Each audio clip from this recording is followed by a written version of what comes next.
Hello, time for another Man in Gray book review. Today's book is actually 4 books. It's the Peanuts Game Day box set by Charles Schulz, published in 2020 by Fantagraphics. The entire set is 812 pages.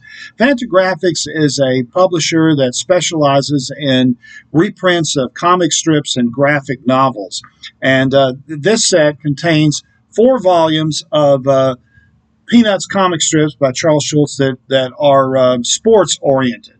And so we'll look at it real quickly here. The first one is by far the longest one. It's over 300 pages, and it's on baseball. And of course, this is the sport that really dominates the Peanuts comic strip. Every summer, Charlie Brown organizes his baseball team with Lucy in the outfield, Schroeder as catcher, Linus on first base, and Snoopy on shortstop, and Charlie Brown as the world's most inept pitcher.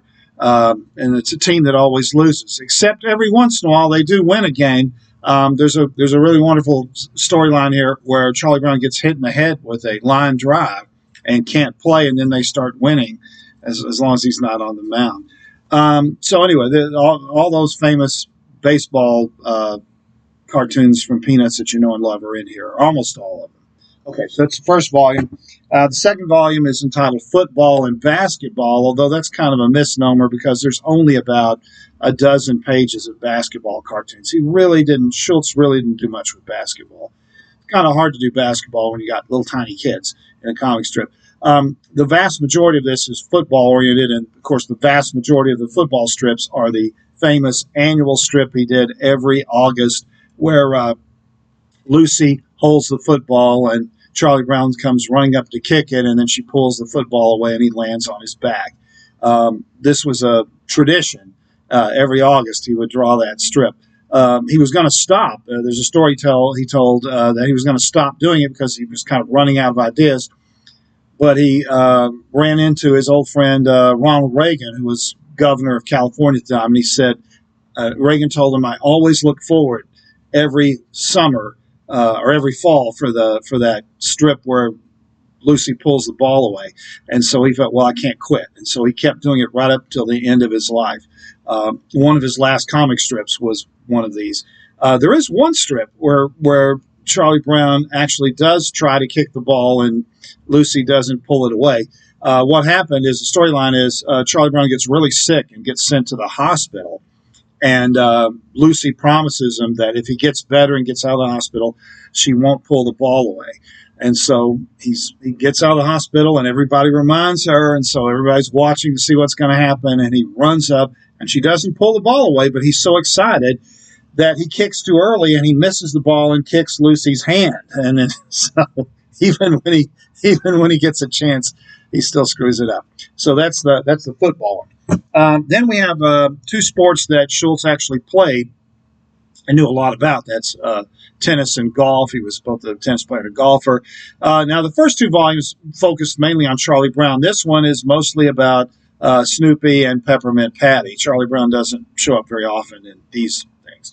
Of course, Snoopy is always pretending to be a great golfer and tennis player.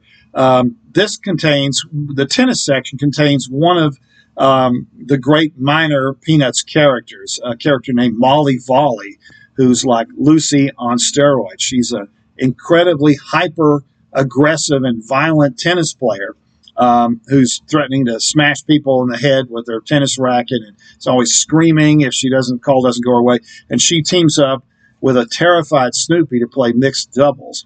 And so it's a shame that Schulz didn't do more with the Molly Volley character, because she's just hilarious and very terrifying looking. She's really drawn as an intense tennis player. I'm sure that he was inspired by some of the female tennis players he came into contact with when he played that sport. The final volume, I think, is the weakest. It's winter sports. This is hockey and ice skating. It's also the shortest. It's just barely 100 pages. The hockey is basically just the same joke over and over again. Snoopy and Woodstock play hockey on a frozen bird bath, and he repeats that joke over and over again. So it's not, it's okay, but it's just kind of repetitive. And the ice skating, again, focuses mainly on Snoopy and Peppermint Patty. Snoopy's always dreaming of going to the Olympics as a figure skater, and there's a really fun deal in here where Peppermint Patty is invited to skate at a competition, but since she doesn't have a mom, in fact, she was one of the first comic strip characters to be raised by a father. She doesn't have a mother, and it's never explained why, but her father's the one who raises her, and so she doesn't have any ice skating mom to do her dress. And so she tries to get Marcy to do a dress, but Marcy doesn't know how to sew, and so it turns out to be a disaster. And she goes to Charlie Brown's father, who's a barber, to do her hair, but he doesn't realize that Peppermint Patty is a girl.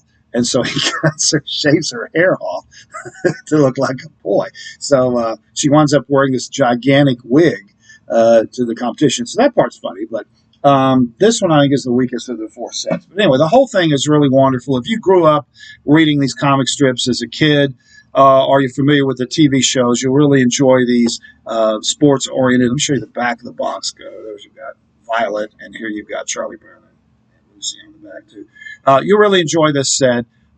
Pretty reasonably priced for what you get there. The book is Peanuts, or the box set is Peanuts Game Day Box Set. The author is Charles Schulz. This has been another Man in Gray book review. Thanks for watching.